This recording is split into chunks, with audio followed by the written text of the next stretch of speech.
Look, I don't think it's coincidental. Partly with my form of dyslexia, I either write or read quickly or I don't do it at all.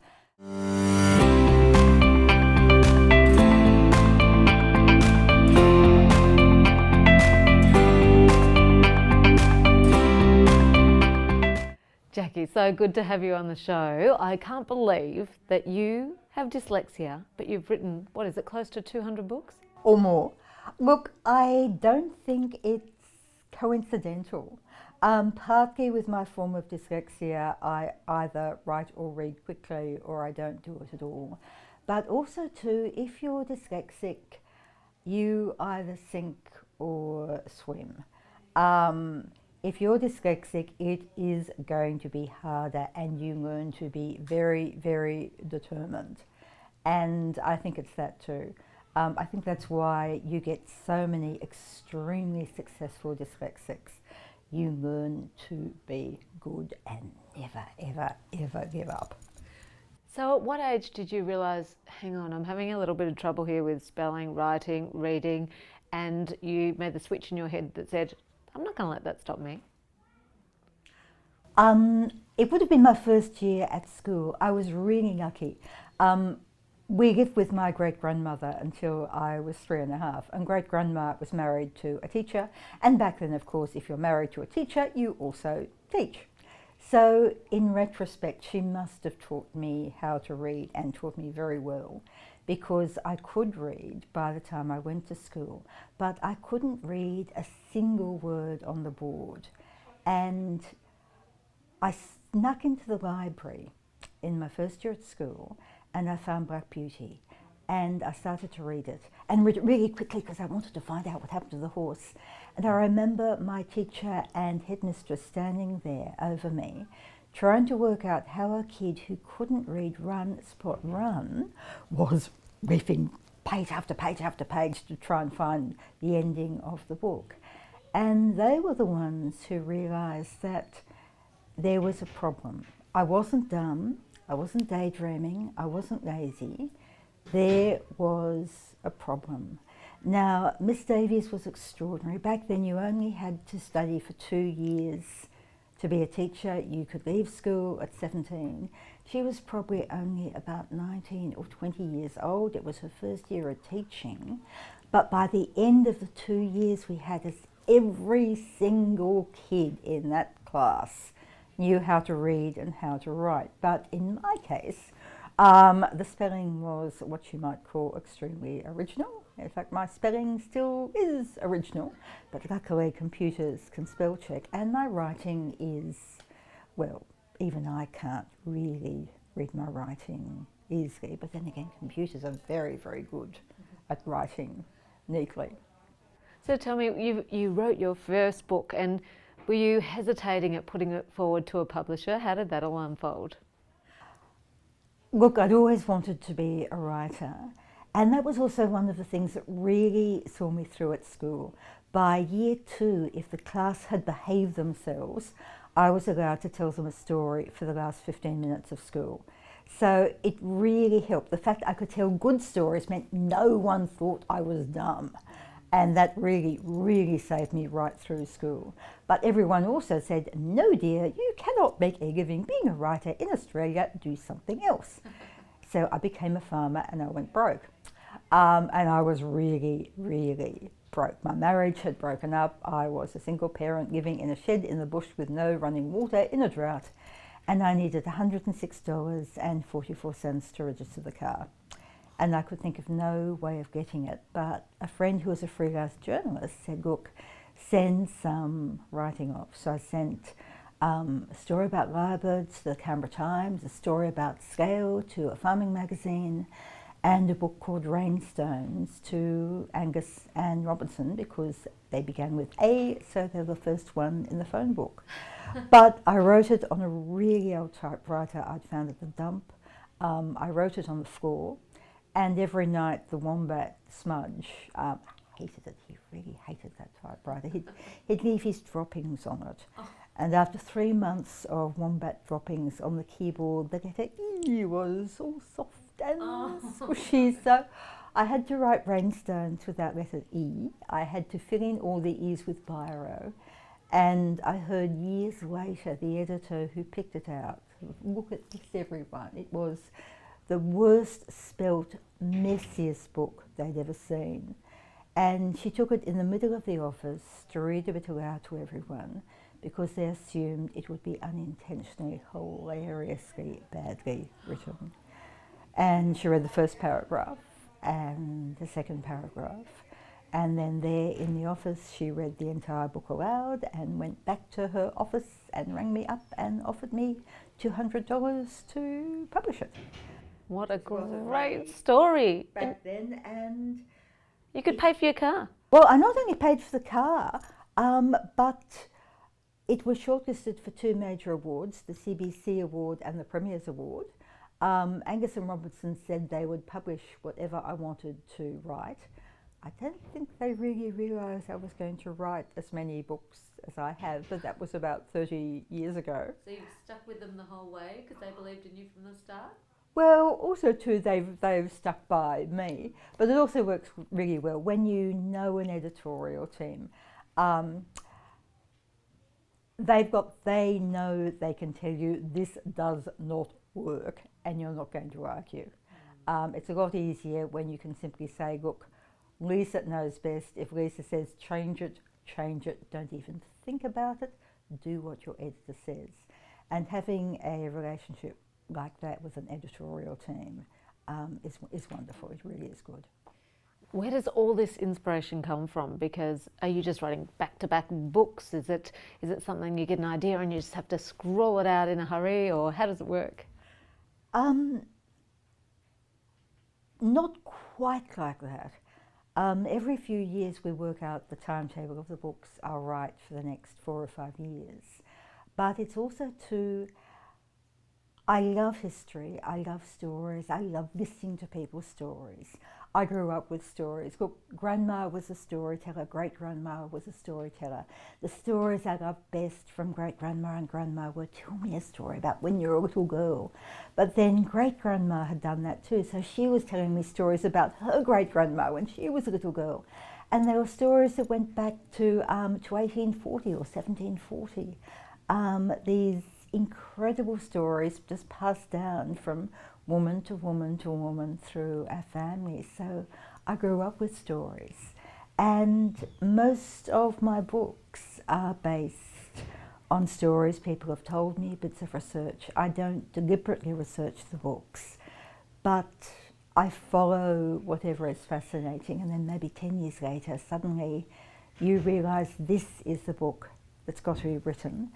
And it keeps biting the back of your neck until you write it. Does it ever feel like work to you, or is it just constantly just something that has to come out? Both. You have to remember it's work. It is so easy to realise you've been writing for 3 or 4 hours without a break, and it is work. It's exhausting physically, it's exhausting mentally. I do need to break. But sometimes when the story is flowing, you just get completely carried away. It's as though you are there. However, having said that, it never works for the first 3 days. The first 3 days is always going to be trash. The first 3 days you always think, I will never write a story again. I finished, it's impossible. I can't do it. And at the end of 3 days, suddenly it's there as though I'm in it. It's as though it's a TV show and I'm seeing it in my mind's eye. And it's working, but you have to work your way through to that point. That's great advice for any budding writers, because I think we all start to write something and think, that's not very good at all. But you've got to stick with it for 3 days. Well, I find 3 days, but also too, I could never ever sit down and think, I am going to write a book. I'd be terrified. I couldn't write a book this big, but I can write a scene. And so every morning I think, okay, this is the scene I'm going to write today. It's just one day at a time. And tomorrow I will write another scene, and tomorrow I will write another scene. And then at 3 weeks you suddenly think, oh, wow, there's a third of a book. Right, this is going to be a book. But if I started off by thinking I'm going to have to write 160,000 words of a book, no, I couldn't do that. Even now you think like that? Oh no, it's just far too daunting, far too complex. But as well, I always plan the books, but they always change. After about that 3 days, they take a life of their own and the characters do what they want to and the plot goes in a completely different direction and the ending is entirely different from what you think it is. And that is when a book is really working, when the book is actually rewriting itself. You've created a background, a place, a situation and people that is so real that of course you know what they're going to do. Do you feel like something kind of takes over in that situation? Is there like a bigger force driving through you to create these scenes? The true answer to that is yes. But if you ask me what or how, I'm not quite sure I could answer.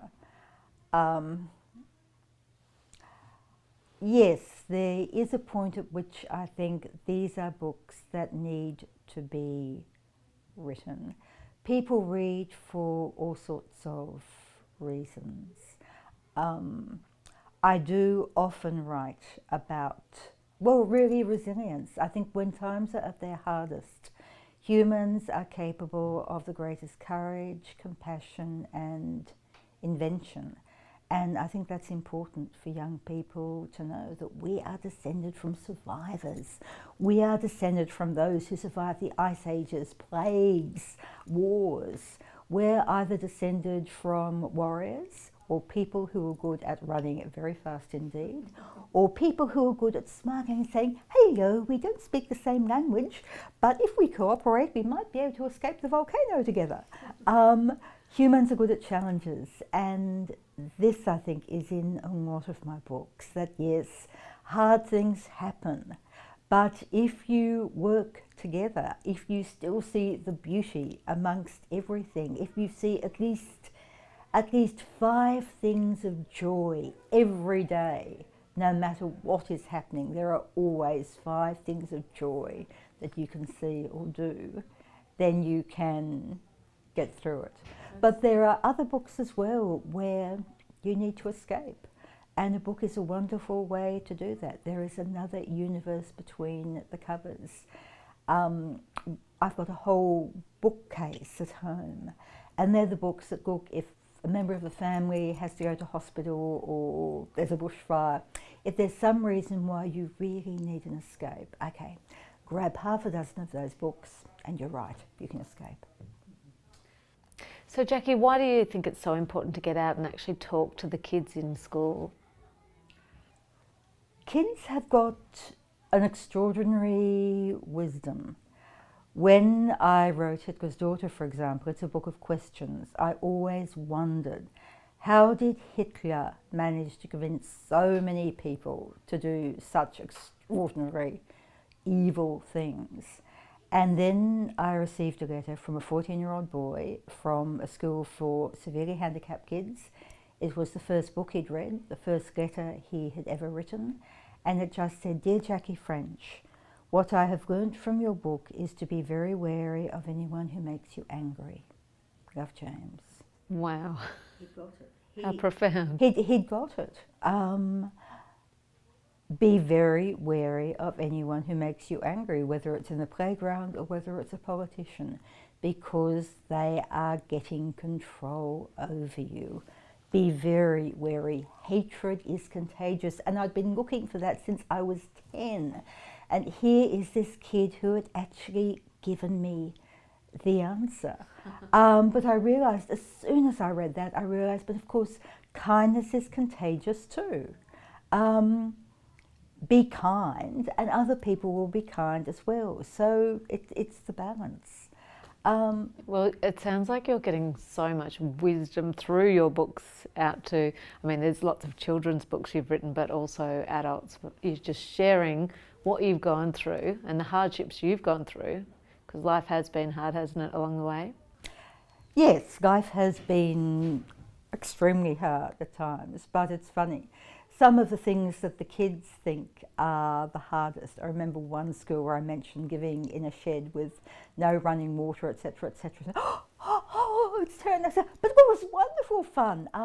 We were giving with a pet kangaroo called Fuchsia, and my son was about 18 months, and every night at dusk, we'd go for a walk together, and Fuchsia would go in this lovely great big bounds, and we'd toddle, and the birds would be around, and the wombats.